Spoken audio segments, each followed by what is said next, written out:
All right, hello everybody. Welcome to Season 1, Episode 4 of the High School Esports League's Homeroom. This is going to be our weekly podcast. If you guys are new, I am your host, Brennan Wright. My co-host down below, Aaron Hockey. How are you doing today? I'm doing great. How about you? Not doing too bad. Finally rendered out good. some new things that you guys on the stream should be seeing very soon. I'll keep that a surprise, though. Our guest today from Grand Canyon University is going to be Chris. How do you pronounce your last name? Because I know I'm going to butcher it. Hey guys, it is Unquera. It is his Spanish last name. That's an awesome last name. So Chris Unquera from Grand Canyon University. How you doing? Doing great. Excited to be here. All right, awesome. So pretty much we're just going to talk about your program a little bit. I mean, do you want to just give us a quick rundown of what your program is, what you guys offer? Yeah, absolutely. So at Grand Canyon University, we have a great club sport for esports. We have about 62 members currently, and we compete in League of Legends, CSGO, Overwatch, Rocket League, Hearthstone, and Heroes of the Storm. So pretty exciting stuff there. We are growing, and we are looking at bigger spaces with more equipment, which is always a great thing to have. Great. A question that I always like to ask is how did you get your program started? What did it take for you to bring esports to your administration and get it accepted? So getting it accepted actually wasn't the biggest deal. We just needed to create a petition with enough students on campus that would enjoy having the club. So once we got that, we started competing on our laptops in a classroom on Wi-Fi and losing pretty much every game because we kept disconnecting. From there, we were able to get our own facility once we had enough members, and our university furnished us with 15 great computers and a great space that we love. Wow. And so we've been competing there. This current year, we're at over 60 members, and so we're looking at more spaces because 15 computers just isn't going to do it right now. Great. How large is your program? So the 62 members is what we have. We don't really have a social aspect to our club. We're strictly a competitive club. Great. And do you see that number growing at all in the coming year? Yeah, so our administration has really bought into us and seen the merit in us. And so we have been doing a lot of recruiting tools through the HSEL and various other networks that we have. So we're projecting well over 100 students next year being a part of our program, and we're looking to be as competitive as possible. Awesome. Another.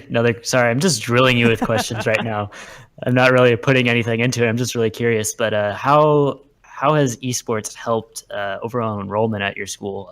You're probably a small university. I probably should have done my research on the exact numbers for this question. But has it helped drive enrollment at your school, getting kids interested in your university programs? So about a little bit more than half of our members this year are incoming freshmen. It's still a little bit early on to be able to track exactly how many people are coming specifically for esports. But with a relatively small university, we're at about 14,000 on-ground students. We're the number one club sport on campus, which is really awesome as far as enrollment goes. And we're looking to just further that gap even more as the years go on.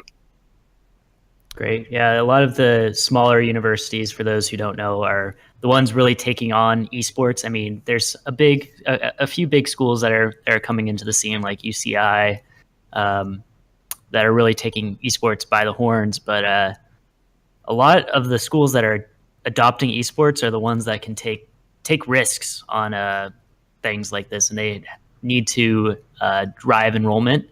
And it's don't look over when you're looking for colleges and potentially to participate in esports. Don't look over the smaller universities, because one, they'll be able to give you a lot more attention than a lot of bigger universities. I mean, I went to a bigger university myself, and I was in giant classrooms, especially my computer science class, intro to computer science. That was massive. But if I actually went to a smaller school, I probably would have had a lot more attention. I don't know if Brennan can speak to that at all.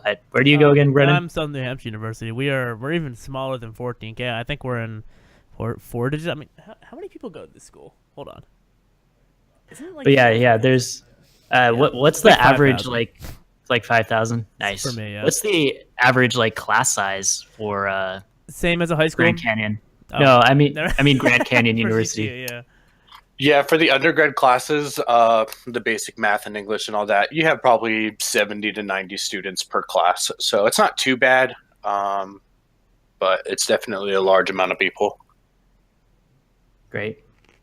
Yeah, and that's, that is better than being in a lecture hall for some people. I mean, some people can operate in a lecture hall, but I mean, that is small compared to many. If you go to like a UCLA or something like that, where you have like 200 people in a lecture hall. So, yeah, it is definitely nice. I mean, speaking personally, to be able to have those small classes. I mean, I know I'm already having flashbacks to my 135 class, but that was a like Java intro class. But yeah, I mean, if I had a massive lecture hall, I know I've done well. So definitely, if you do well in the small class setting now, definitely don't look past smaller colleges like a Grand Canyon. Yeah, and to talk about your point about the smaller universities kind of being the breeding ground for these programs, I think that absolutely hits the nail right on the head. The biggest thing that larger universities can't do, and this was something that you had mentioned, was that they just can't give the attention that these esports programs need. These are startups. Exactly. If you really want to do it right, you need a facility. Maybe not to the extent that UCI has, but they have a great facility. And just continuing to get those out there, it's a lot easier for these smaller schools to take care of it rather than the Clemsons and the Michigan States, even though they have a great program as well. For sure. But yeah, so the smaller universities are actually like a great place to start. They're able to give more scholarship opportunities. They're able to give more focalized resources to those programs and stuff. So it's really good to be in a small university right now. Yeah, definitely. And also another thing to mention is like here's a Star Wars reference. The big battle cruisers, they're so big and they're so hard to maneuver. It's so hard to maneuver the ship. The smaller ships are a lot faster and a lot more agile. So all these smaller, if you can compare the giant battleships to larger public universities, they're a lot harder to move and kind of orient, whereas these smaller universities can move around like the Millennium Falcon. Oh man, that reference though. Yeah, definitely. And just to bring I'm a huge nerd. just to bring things back a little in the direction of the actual esports program versus small university versus large university. That wasn't really English, but we're just gonna roll with it. Bring it back to the college esports program at GCU. So you said you have a lot of incoming freshmen right now. What do you recruit from? So how is your recruiting done in a program like yours as of right now? We look at it from a couple different angles depending on the game. For League of Legends, I have a recruiting account and I add all of the top players and I send them a short message, letting them know about our program and if they have any interest at all to let me know. And we can explore it a little bit further. I use a lot of my players for in-game recruitment as well. Our Overwatch team was absolutely awesome this year. They finished in the top 16 of the TESPA Compete series. Oh, wow. So we've been able to use them in their high ranking to help recruit as well. Just word of mouth. We have a lot of events on campus that we recruit from. We just had a partnership with Dream League, and they're going to help us with some events on campus, some LAN events, local community events, things like that that'll help us get our name out there, talk to more players. We're working with as many high schools as we can, start building up as many high school programs as we can, because that's only going to help us in the long run. Awesome. And you said that your League of Legends team did so well. How many of your current students are you retaining? Are any of them seniors that are graduating out, or are you holding on to pretty much your entire team as of right now? Pretty much everybody is the same. We've only lost less than 5. Oh, wow. It's going to be coming up pretty soon that we're going to start needing to recycle and have our senior players, move on to bigger and better things, hopefully the pro scene. And we'll start bringing in more freshmen. But probably this coming year and the following year is going to be our biggest year where recruiting is going to show how well we've been doing. Awesome. And how much do you guys recruit from like an HSEL or something like that? I actually spend a ton of time in the HSEL Discord server, just, shooting out messages, letting people know that we're here. We also have a couple different websites that we're recruiting from. Rec University just reached out to me this morning. Actually, it was pretty cool. So we're looking at as many avenues as we can and trying to be as efficient as we can. Awesome. And have you, as of yet, recruited anybody directly out of HSEL or not yet? Not quite, but we're getting pretty close with a couple of players. Really? We've connected them with our teams that we've, met through the recruitment channel on HSEL's Discord server. And so we're looking to hopefully sign a couple of those players here within the coming weeks and months. Awesome. And for the players, you say you haven't done any yet. Has it just been that you've just been working on these players, or you have had people who aren't interested, haven't seen the level you're looking for? So what has it been so far that is not had you guys recruiting anybody out of HCL as of yet? And we are a new tournament, speaking relatively, so it's understandable you may have any, but what has been the main thing that's stopped anybody from being recruited into your university from HCL as of yet? I think the majority of what has caused us to not quite have the results yet is the infancy of both our program as well as the HSEL. Great things are coming from the HSEL, and we just recently got linked up together within the last few months. And so we've been very active in doing that, but a lot of it is just it takes a little bit of time. Plus, we've been really making sure that we've set a good foundation in our club and focusing on making sure that we are doing things as best as we can. And now that we've got that foundation, we can focus more and more energy and time on recruiting. Awesome. So would you say that in the future, in the coming months, years, you say you're already looking at a couple players, do you think that recruiting out of something like HCL is going to increase for your school or schools in general? Yes, definitely. We've already seen a bunch of competition between myself and some of the other recruiters at the other universities in trying to make sure that we get contact with some of these players, because there are a lot of really good players in the HSCL, and a lot of them can basically have their pick of whichever university they want to go to. So the competition is already getting pretty fierce, and I think we'll see a lot of that on Sunday. Quick question about your recruitment. Do you see like a lot of local students going to GCU for scholarship opportunities, or is it more broad, more national? I think it's about 50-50. We get a lot of players from the Northwest, a lot of Washington players, some California, Arizona. I think that's a bulk of who we have. We have a couple from the East Coast, but that's kind of far away for me to think about right now. Now, is that, do you think, just mostly because of your university's location, or do you think it's just that's where a lot of the players are located right now? There's a lot of players in the Southwest that are top tier talent. You see that from all of the California colleges, just bringing top tier talent it seems like every semester. So we're definitely trying to tap into that and take some of that market away from them. But we are definitely interested in all players all over the country. What will it take to dethrone like a UCI or something like that in terms of recruitment? Just time, I think. I'm very passionate about this, and I love doing this, and it's just I'm able to funnel more energy into this than I think the average person might be able to. So I've been able to accomplish quite a few great things already, and I think that that's just going to continue the trend, which will sooner or later we will overpower them and just take all their good players. Awesome. Just a quick little shout out. I am turning off Nightbot for now because it is banning everybody that even speaks. Annihilating people right now. So yeah, if Continue you with the conversation. If you guys have been hitting Nightbot, please hit us up in Discord and I'll try to fix that.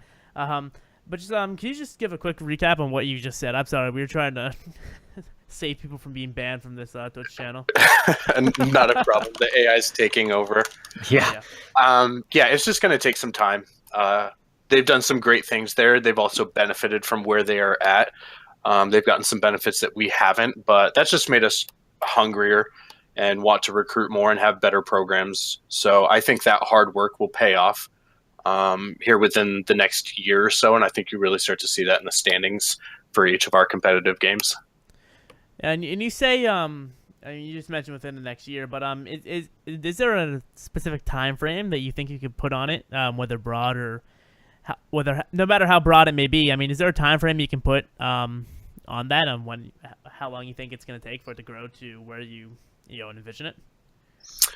Yeah, so I mean, I think probably within the next year we'll really start to see the results manifest themselves, and we will really get to see how well we have been recruiting. Once the next year is probably up, we can look at how we've been doing and reevaluate things, maybe take a little bit different approach if we need to. But I think people are going to be very surprised at Grand Canyon University and how well we're doing, and that will be mainly through our recruitment. I have a question for the future. Where do you see your program in 5 years? We should have 4 national championships by then, I would guess. Awesome. In all seriousness, I think we're definitely going to be near the top of the standings in most of our competitive games. We're already there in Overwatch. Our League of Legends team is only getting better. Our Rocket League team is getting great, and we've actually 2 of our members that we're looking at for next year are very interested that we found from the HSEL. So props to you guys. Thank you for those guys. So I don't think it's going to take too terribly long. We've already been showing massive improvement, and I think that that's just going to continue, and people will really start to see us next year. Great. Go ahead, Brennan. No. I mean, well, mine's going to go on a bit of a tangent, so if you have something relating, go ahead first. It wasn't really relating. It was kind of a different direction. I'll just take it then. So you mentioned you're on the top of the scoreboard right now with a couple of these teams you referenced Overwatch. So what are your biggest teams right now, and how many people do you have on them in terms of subs, starters, like that? So our Overwatch teams are probably our biggest community. We have I believe 3 teams. We don't have any subs, so it's just the starters. So we have about 18 members there, and then probably next after that would be our League of Legends. We have 2 League of Legends teams, and each of those teams have a couple of subs themselves. So Overwatch and League of Legends are our biggest. Rocket League is definitely up there as far as competitive.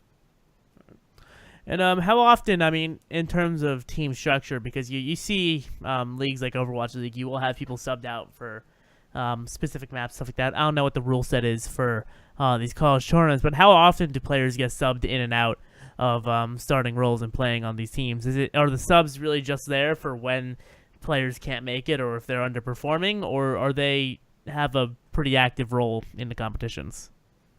For our League of Legends team, that's probably the one that has the most volatility in its week-to-week rosters.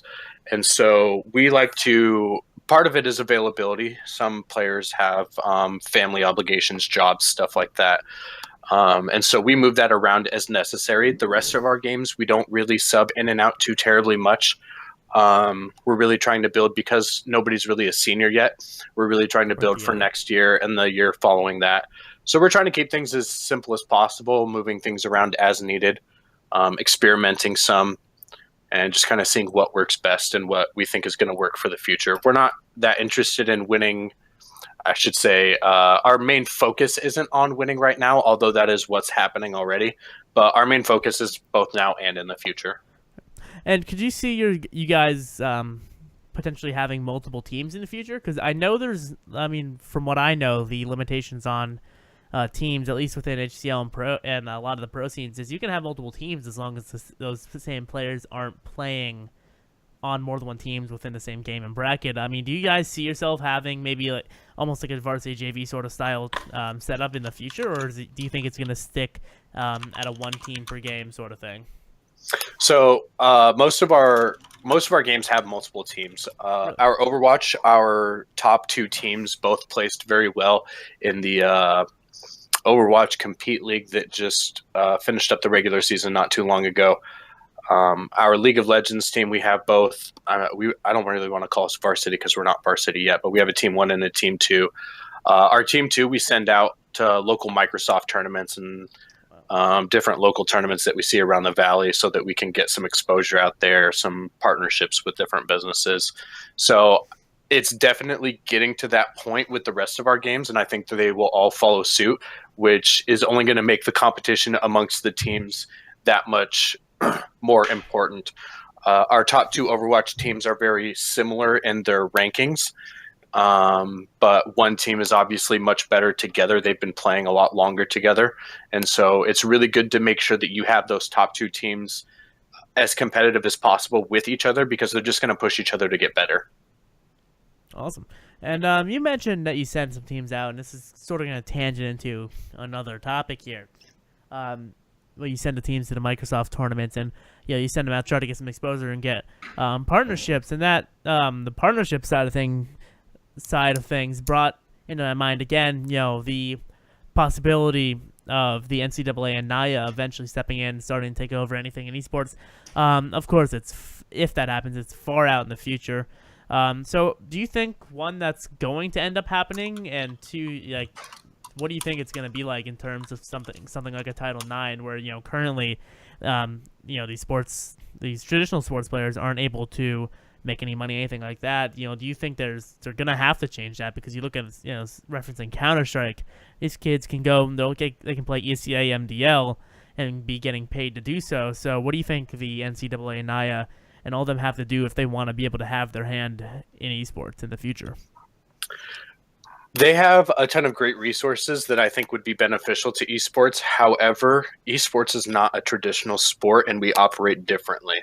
The way we get revenue is a lot different from other teams, and so the whole streaming and not being able to monetize anything is definitely going to need to change, because that's where a lot of players make, money to go to college if they're not getting a scholarship, or, money to live off of whatever. So I definitely think that needs to change. However, we're getting to a point where we are going to need some sort of all-encompassing governing body to regulate the things that are going on and make sure that things are happening the way that they should be happening. So we're definitely getting to that point. We're not there now. Like you said, it's probably, I would say, 3 or 4 years off, but we need to start preparing ourselves now, because I think that's going to be a pretty harsh change for a lot of people. Yeah. Now, do you think they're going to budge, and how much are they going to budge? How much wiggle room do you think they're going to be able to give these players in terms of where they can be making money? Because, you look at these players, again, I reference, if they're good enough to be able to compete at the top level, and, college esports is getting up to around the level where you can have some of these top players getting the scholarships to come to these schools. Where do you think they're going to have wiggle room for these players who maybe want to monetize a live stream, a YouTube channel, stuff like that? And do you think that those changes will pass on to traditional sports? I think the biggest area that they're going to need to budge on is the monetizing. That's just the way our industry works right now, is we are on the computer, on a console, whatever, recording our footage and sharing it with the rest of the world because we can. And I think that they will need to budge on that a little bit, which I think will benefit traditional sports. There was a football player that was ruled ineligible because he was posting videos of his athletic ability or something on his YouTube page. And so I think that that's how we can help them, is by kind of changing up the rules, by having this new cool thing pop up. I don't know that they're going to be willing to budge on much else. I think they're going to want us to just kind of conform. Yeah, I mean, and that's the big thing. I think they're already looking at that right now, and they are. That's a big thing with the NCAA and why they don't have control. Is they've been not wanting to budge whatsoever with the Title IX, and that's something that they're gonna have to. I mean, they're definitely gonna have to change on that, but the question is gonna be when and how much room they're gonna be able to give us. I mean, that's what we're looking for. Yeah, I don't really think it's gonna be too terribly much. Yeah. Is GCU an ACE member school at this time? Currently, we're not. It's definitely something that we're actively looking at and seeing if it's right for us. Being such a small university, we're definitely looking for the best option for us that kind of gets us the most exposure while benefiting another organization. We're all about partnerships, but as of right now, we are not. But I definitely am pursuing that. Awesome. Great. So I have a little bit of a tangent question that I've been sitting on for a little bit. So in your game lineup, I didn't hear CSGO. Is there a reason for that? Did you have pushback from your administration? Did you not think about bringing that up because of potential controversy? I'm sorry. I could have swore I said CSGO. Maybe I didn't. We do have a CSGO team, and they are you doing do? very well in their CSL. Great. However, it is something that is being actively looked at by the university. Because we are a Christian university, we have Christian values. And unfortunately, some of these games that have more lifelike violence are something that our university's monitoring closely and taking a close look at on whether or not that's going to be a part of our future or not. Gotcha. Do you think that's going to be a big problem? I think it will be. It is something that I am trying to stop. I would love to have my CSGO guys continue to compete. They're a great group, and they're playing well together, and they're really building on something. Yeah. But at the same time, I can understand where the university comes from with their religious background and the things that they hold near to their heart. We want to make sure that we're honoring as well. So what will it take for GCU to keep CSGO in its game lineup? I wish I had an answer for that. I'm working to make sure that they are as relevant in the competitive scene as possible. That way, maybe the university would be willing to look past some of the violence that we have to the brand of the college. Absolutely. And so we're trying to make sure that our CSGO community is thriving and continuing to build on things so that the university can see the merit in them sticking around despite it being, less than ideal. Yeah, that's a great answer. Thanks, I thought of it. Have any other games experienced pushback, or is it just CSGO at this time? Currently, it's CSGO and PUBG. Gotcha. Now, is PUBG prominent within the college scene as of right now? It's definitely more so Fortnite, but we have a ton of players who play PUBG in their spare time so that they're not just constantly playing whatever their competitive game is. A lot of our players will play PUBG in their spare time. Okay, so it's not necessarily an esport that you're running as a team right now. Like competitively? Correct. We were going to start a PUBG team, and then we were kind of told to hold off while the university looks at the current landscape of things, and then next year we'll have a better decision. Now, going back to previous questions, you mentioned that the club that you oversee is not really a casual club. It's very, very just strictly competitive. Is there a casual scene at GCU for gaming and esports in general?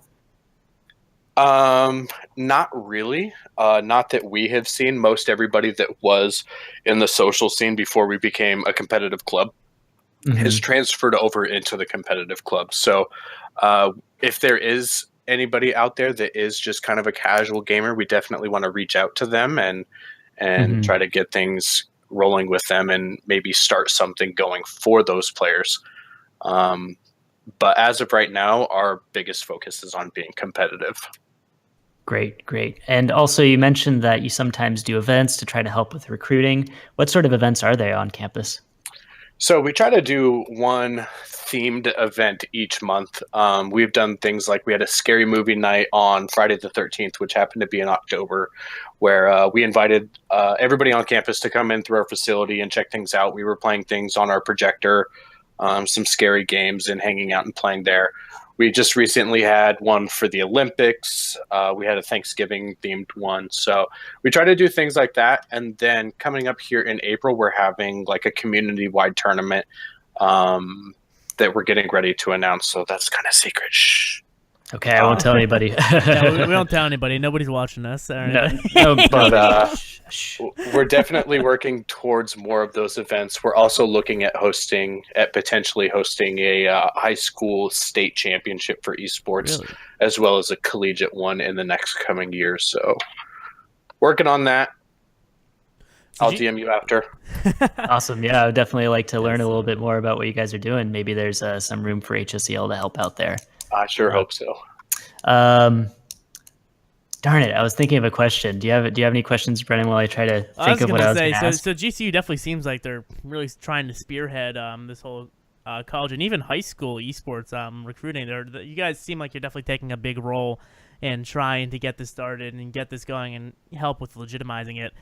Whether it's to the high schools, show them like, listen, this can be legit.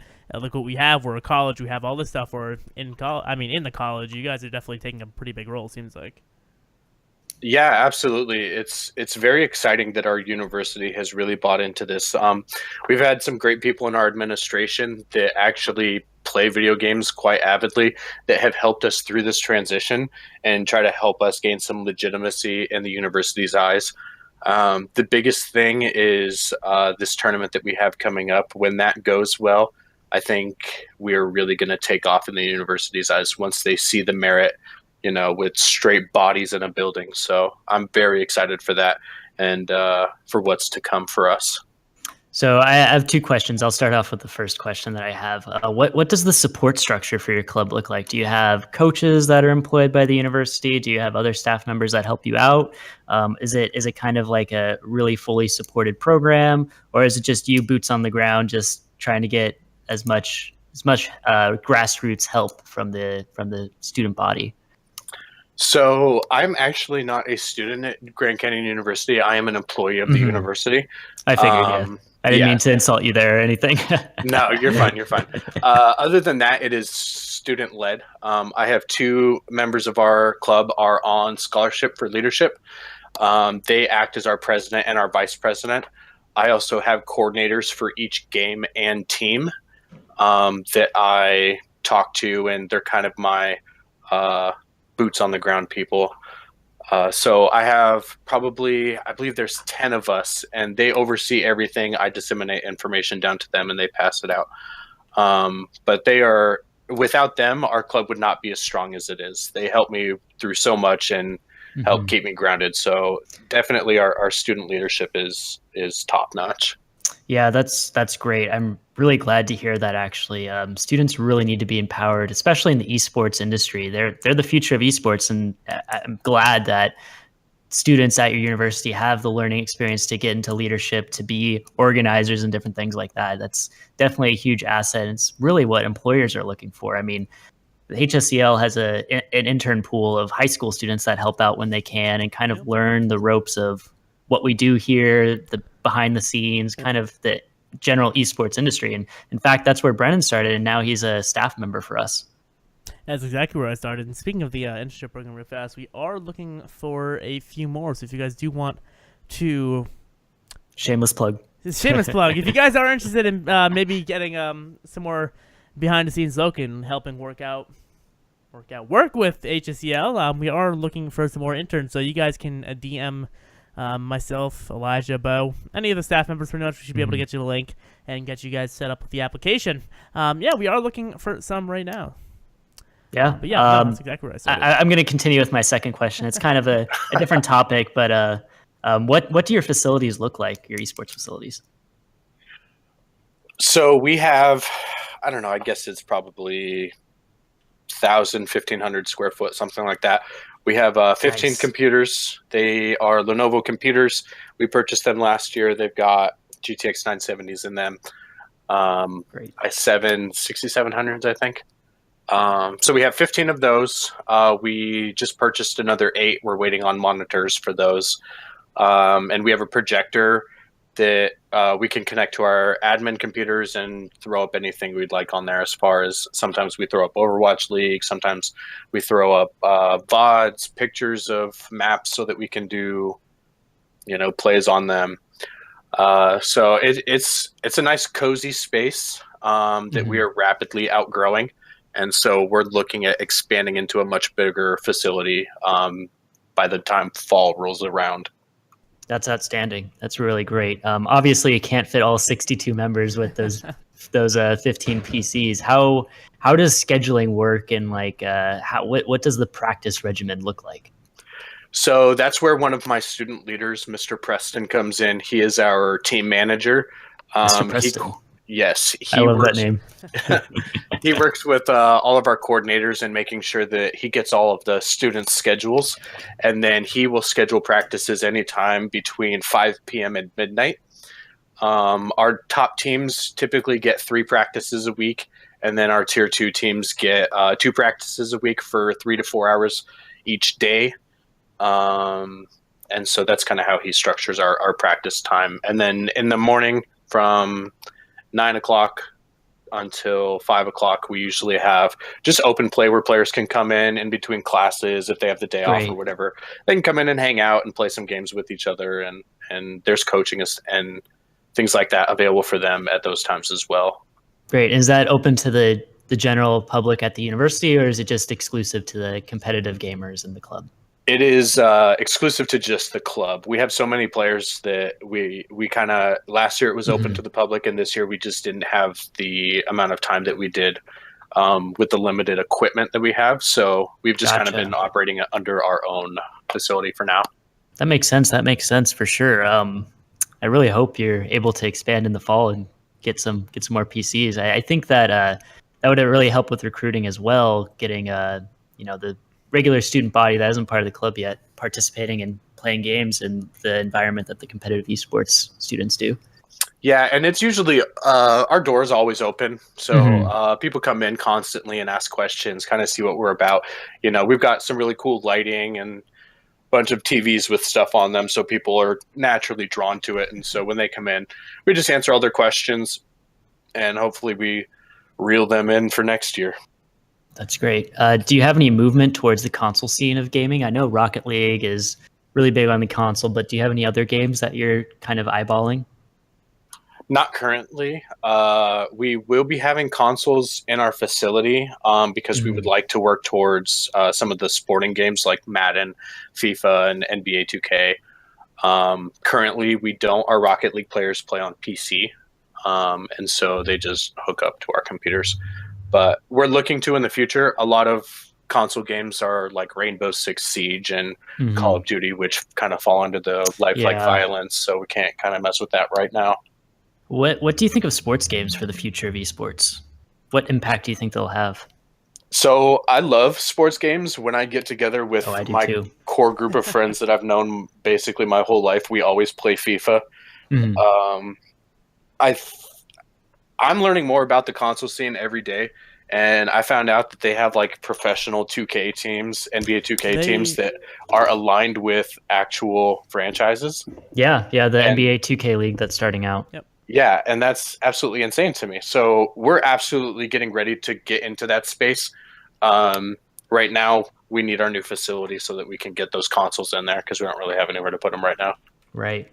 I think that NBA 2K just announced their starting salaries for their 2K players. I forget how much it was, but it was actually pretty substantial, and they get living headquarters and everything. So it's kind of spearheaded by the NBA, and they're guaranteed those things when people sign on for contracts with the organization. So pretty outstanding. If anybody hasn't checked that out yet, NBA 2K is kind of growing, and it's actually starting to work. They still have some work to do, in my opinion, but I think they've definitely got a good foundation for it. Yeah, they definitely have a good foundation. They're starting to make the right moves, but hopefully within the next couple of years, they can really get the wheels moving on their organization.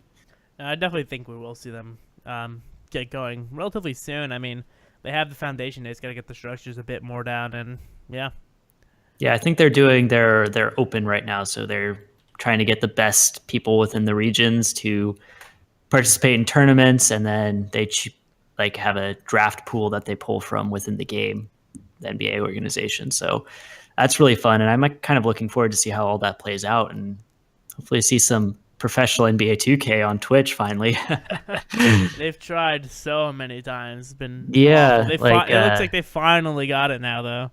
Yeah, they're getting it together and pulling it together. I remember watching. They did a tournament to participate in a grand finals at the NBA finals, I think last year, and watching that, like, it was really outstanding, like the skill that it takes to make shots and different things like that. And it's actually watching real basketball. I mean, it's a little clunky, of course, but that adds to the character of the game and the nature of the game. But it's just really fun to watch, and I can't do what they do when I play it. So it obviously has the potential to be an esport. Yeah, I definitely agree. Yeah. Sorry, I went off on a tangent there. Brennan, do you have a question? I think we've pretty much covered the program and everything we need to cover. I mean, unless you got anything else, I think that's pretty much. I think that's it. Do you have any closing statements about GCU, what you have to offer? Jake has a rip tire. That's a shout out to one of my players. Follow us on Twitter at esports_GCU. With lots of good stuff going on there. We post whenever we are streaming our competitive matches. You can find me in the HSEL Discord server under the recruitment. I'm in there as well. If you want to talk to me, clubsports.gcu.edu. That's it. Awesome. Great. Yeah, I think that's pretty much it from us, guys. If you did enjoy the show, and Chris, thank you for coming out. Really appreciated you being on the show, talking about your program, a little bit about the college soon. Yeah, definitely. Thanks for having me, guys. Welcome. Thank you. And yeah, guys, if you did enjoy this episode, we are live every Friday, posted at 5 o'clock CST, give or take. It's not homeroom if we're not late. So I think last We're always week late to I think homeroom. last week was like the first week we were actually on time, and that was the NRG episode. Surprisingly enough. So yeah, if you guys did enjoy, hit the follow button. If you guys are feeling really generous, you hit the subscribe button. You'll be able to go ahead. You can get the cool emotes. My favorite one is the oof, although the one of my face looks phenomenal. Not gonna lie. You guys will also have access to the early VODs, be able to get some access to them, watch them before they go live on YouTube. Homeroom is one of the few things we actually put onto YouTube pretty much immediately. But yeah, you'll have early access to VODs, all that stuff. Check us out on social media. It is going to be hsel.org on Facebook, HSEL Esports on Twitter. I'm blanking on what our Instagram is, but we are there also. HSEL_official. There it is, HSEL_official. If you guys want some more information about the High School Esports League, what we do, maybe some information on how to sign your school up, get started, you can head over to www.highschoolesportsleague.com. Guys, my name has been Brennan Wright, my co-host Aaron Hockey. Thank you guys for watching. We will see you guys on the next live stream. Thank you.